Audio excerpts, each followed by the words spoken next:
I want to tell you a little bit about Los Angeles Unified School District.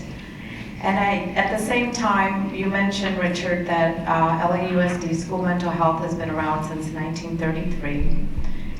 And just sitting in this room with all you powerful professionals and a coalition of caring adults is just a privilege, because it makes me really reflect on the work that we do and how important it is, and what a coalition of caring individuals can do for our children and for this work that we do. So I reflected on the fact that I started in the district in 1988 as a young, fresh social worker straight out of graduate school. And in my almost 30 years of experience as a social worker in the school district, I've seen a lot. So I haven't been around since 1933, so I know that our services have grown a lot. As a social worker, I started with just learning about grief, learning about homelessness, learning about child abuse, learning about everything in silo and putting things together. And then when I saw children in my work, nobody really taught me that one child can be homeless, have had community violence, can have a multiple array of issues, and maybe that's why they're in special ed or they're wanting special ed. So since then, I will tell you that we've come a long way, because when I started, we talked about data. What's data? We're here because we're changing lives. Data doesn't fit into our work. But guess what? We're able to fit it into our work. So our school district is the second largest in the United States. We currently have 664,000 students. I think it's less by now because of charters and folks moving out of expensive Los Angeles and taking families to suburbia. Our children really, when I started, it was about close to 1 million, and now we're down to probably 600,000. And I must tell you that they're most disenfranchised students that we can have in public education. 80% live in poverty. We have 94 languages spoken in our district, and 21% of our students are English and language learners. Recently, our board president, Steve Zimmer, was on CNN, and he mentioned that 200,000 students in our district are DACA involved or have families involved in immigration issues. So if you think about that, that's the unofficial, a number. I think that it's pretty reflective of probably a large population of our student population. 74% of our students are Latinos, 9.8 Caucasian, 8.4 African American. So we can call our district a minority, impoverished, and population that is very reflective of what we're talking about here today in terms of disparities. In terms of our main goal in our district is 100% graduation. And I have to tell you that if we look at academics alone, that story is hard to tell. 33% of our students are proficient in math, 43% of our students are proficient in English, and 73% of our students meet the attendance standard. We have chronically absent students, we have students who are in juvenile justice system, we have students who are homeschooled in special education, and at the same time we have 75% graduation rate. That keeps improving, but we have a way to go to 100% graduation. The data I'm about to tell you, I think, even though we've come a long way in the 30 years that I've been in the district, I think it's just starting to scratch the beginning of a conversation in our education system that really brings the mental health issues, the community violence, the issues that our families and our students experience to the education table. Because up until now, it's been really academic oriented, academic achievement oriented, and we're not really looking at our children as a whole, right? Some of the behaviors that they come with, some of the issues that they're not able to engage in classroom, and some of those issues that impede them from graduating are better able to be told with some of our stories that we're able to bring to the table. So some of the facts that we now know is that 70% of our children, or 73% of our children, have been exposed to some type of community violence. These surveys were done very carefully. We didn't ask about cases. We didn't ask about abuse. We didn't ask about what was going on in the home. We know our children have homes where there's incarcerated parents, where there's substance abuse, mental illness, and those issues. But we felt that if we asked that, then we'd get stuck with just dealing with DCFS. And so we asked about community violence, and this information was staggering. And this information is really staggering for educators. Most of us drive into our communities, work, and then leave. So we don't know what's happening in the evening or on the weekend, right? And so we just come in with the best lesson plan, we have the best computers, and our children are not learning. And so unless we know what that child is bringing with them and how their brains are developing and what issues to really address, whatever instructional program we have will not be effective. So this data is very telling, and it's very telling that in terms of disparity, it's also ethnically, we need to address how it's affecting African American and Latino and our Caucasian students. I think if we were to do this study today, this was 5 years ago, right? I think it would be probably higher, and the diversity in Los Angeles, I don't really know that there's one community that's been spared by violence and shootings. Just today, I've been getting information about 3 shootings last night that were in the south, in the north, and in the east. It happens everywhere, and as you know, in Los Angeles, whatever you see in the news, it's affecting our children and our schools. So then since we've had an opportunity to really focus on trauma, and my partners are going to be telling you a little bit more, we really have been able to do some pioneer work in terms of really looking at SAMHSA's 6 principles and trauma-informed approach of a tiered service. I think that since MHSA and since really the early 2000s, we have been able to really shift to train our social workers to do intensive treatment that's trauma-informed and evidence-based.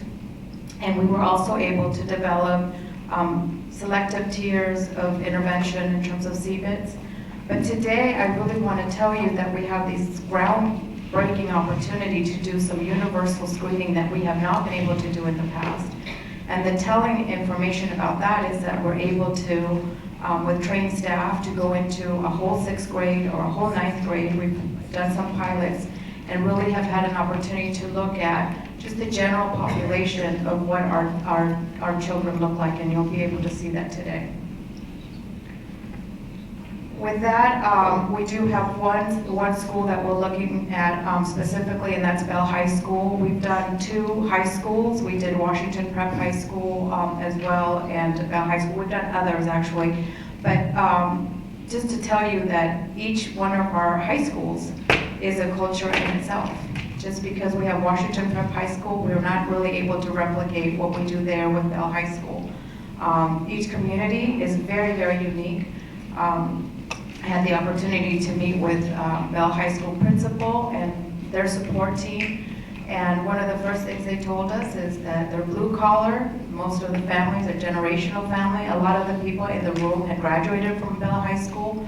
A lot of folks didn't want to talk about mental health or trauma or what was going on in the families. They just wanted to do their work and be successful. But they also talked about there's 2,000 Muslim families in Bell. They talked about some of the domestic violence issues, the unemployment. And so each community, once you start asking, looks so very different than Washington Prep High School, where they have their tremendous stories and they've been impacted by a lot of community violence. You know, it's been such a pleasure partnering with the Escudero and the LA Unified School District. We've been working now for over 17 years together. And it kind of makes me reflect what the previous panel was talking about in terms of evidence-based treatments for ethnic minority populations. instead of focusing on kind of culturally adapting interventions, we actually work side by side to develop interventions with the schools so that the interventions are applicable to the problems that they're concerned with, that they work in the setting of schools, that the research questions, Pia made me cut like half of the questionnaires because they were too burdensome for our teachers to respond to and parents. But we really worked hand in hand with the community to find measures that were appropriate in asking the right questions. And the interventions were developed so they could be replicated by the psychiatric social workers that work day in and day out in schools. So we have come, I think, a long way in working together and understanding how to get the good treatments that we know to work out into the communities where they're most needed. So I really am so thankful to be able to partner with the school district to really impact so many students who need our mental health services. Kind of fast forward, this very school year has been pretty monumental for us. We started with implementing individual treatment programs for trauma, and that's been the vast majority of our work.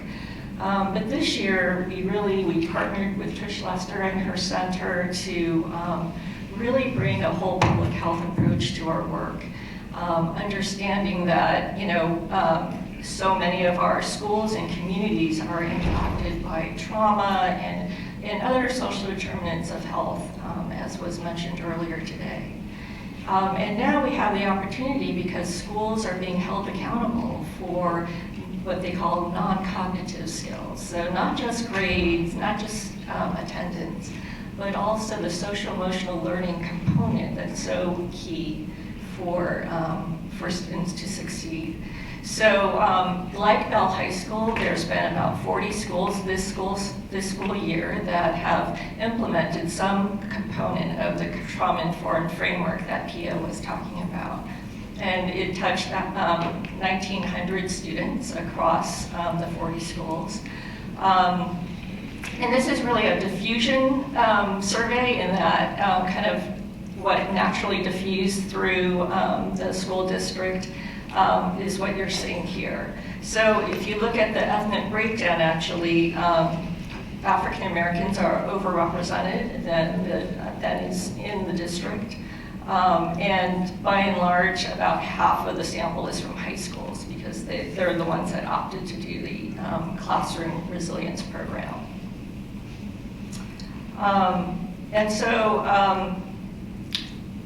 We have done kind of a universal three-tiered approach where I'm going to be presenting some of the data that comes from the initial baseline survey of those 40 schools.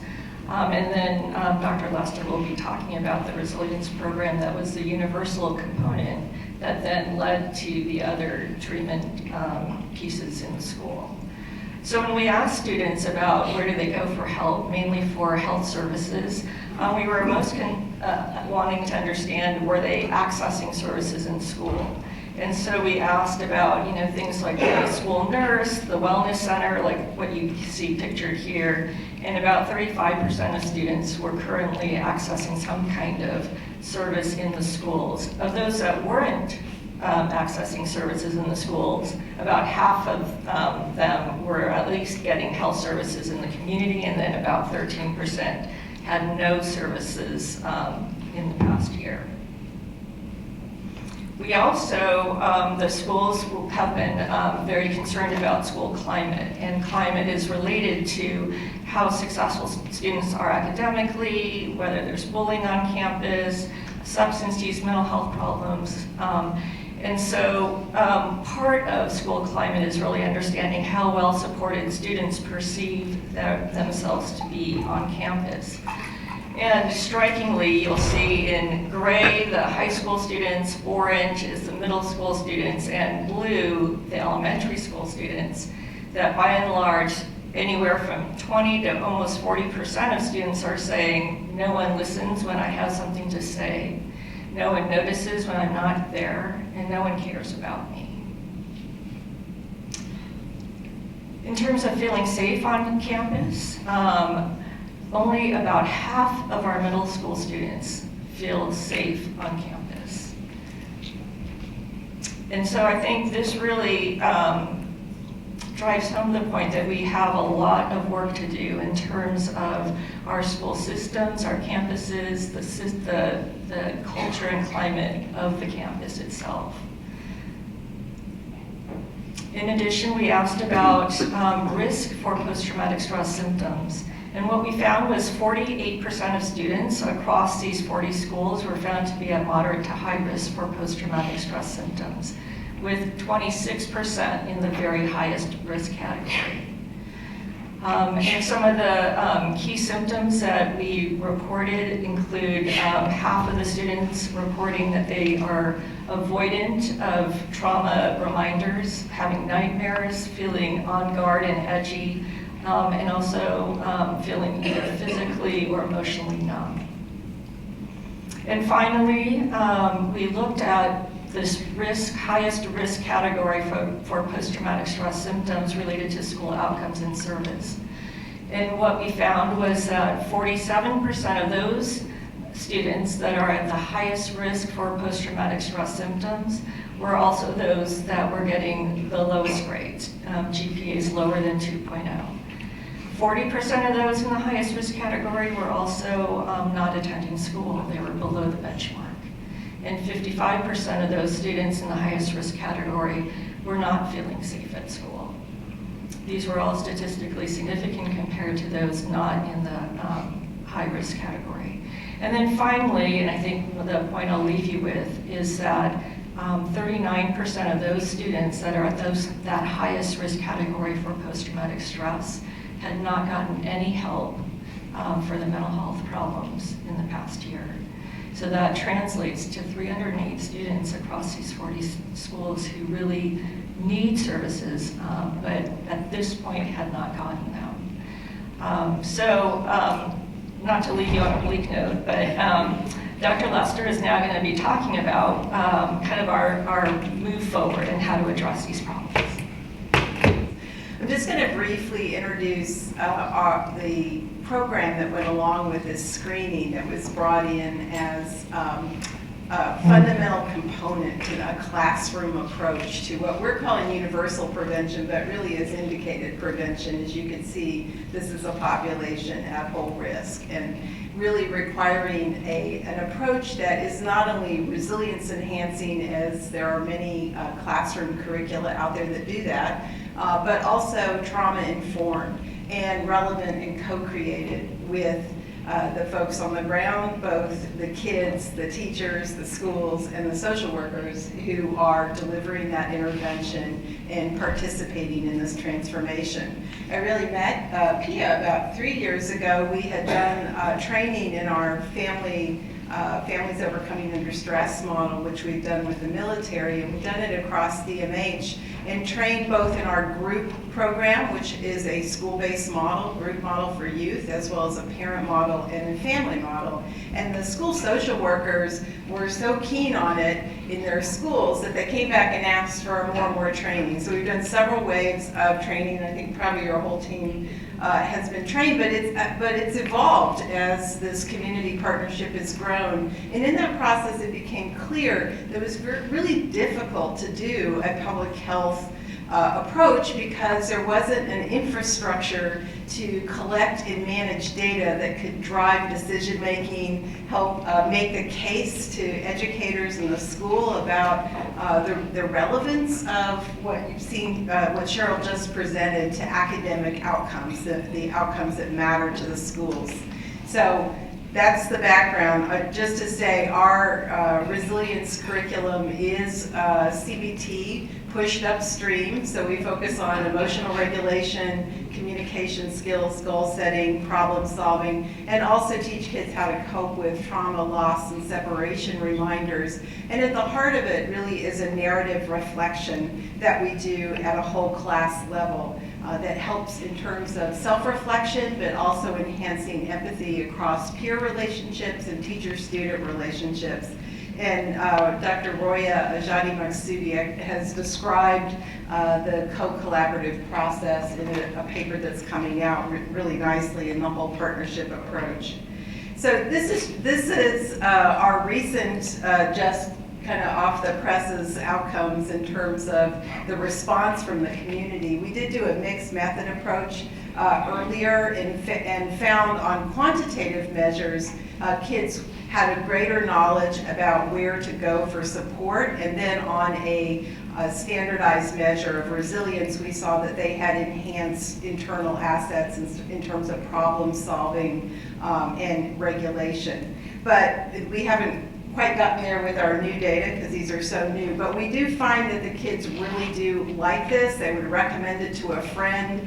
They feel they've learned the skills that we've anchored the intervention on. And we also did a mixed method approach with teachers and found that they felt that they learned a lot in the classroom participating in this process in terms of what their kids are going through, what these stories mean, what the experiences are like, and that helped them create a different kind of classroom climate. I know I'm short on time, and we're a little long, so I'm not going to go through the anecdotal or qualitative feedback, but we consistently heard very positive feedback for the kids. I want to focus a little bit on this data side. You said we really can't collect data not in the context of research, but in terms of service delivery that helps us manage these issues more effectively and respond in real time to what's going on. I think what we heard was we want to be proactive. We don't want our social work team to spend their time running around putting out fires. We want them to be able to do things up front in the classroom so that the students know them. And this is the way we did that. We had, for 9 years, had developed a cloud-based data collection program on top of Salesforce, which is a large data management system that was integrated with a survey tool that allowed not only data collection from laptops, computers, iPhones, but real-time interpretation and reporting so that the social workers could manage their cases over time. I know this is complicated, but just to walk you through what we're doing now, and this is a care pathway really built by Pia's team, but our programming team here did it for her using this same technology. They do universal screening in the classroom, a resilience check-in, screening for PTSD, school experience, and protective factors, and knowledge about supports.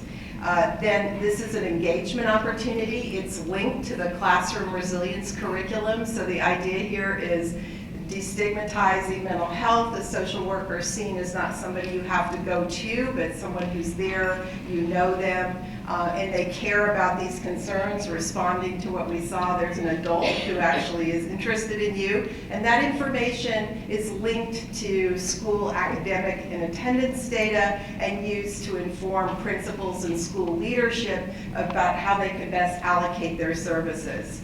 Kids at risk are identified more easily and then do a more complete LA Unified Wellness Screener. Again, the measures that were relevant to the school mental health team. And then are able, then the school social workers are efficiently able to launch more intensive surveys if kids need them around suicide, more intensive depression screening, and link them to a whole host of evidence-based practices as well as into the wellness clinics, and they're able there to engage families in care. So we're just starting this work. This fall there was a pilot, this fall is a big demonstration project, but the platform is really built and managed not by a research initiative or dollars, but really by the program itself. This is what the social worker sees with this tool. And the idea here is to scale it so that it can be a core tool used to manage decision-making about social emotional allocations and mental health prevention across the district.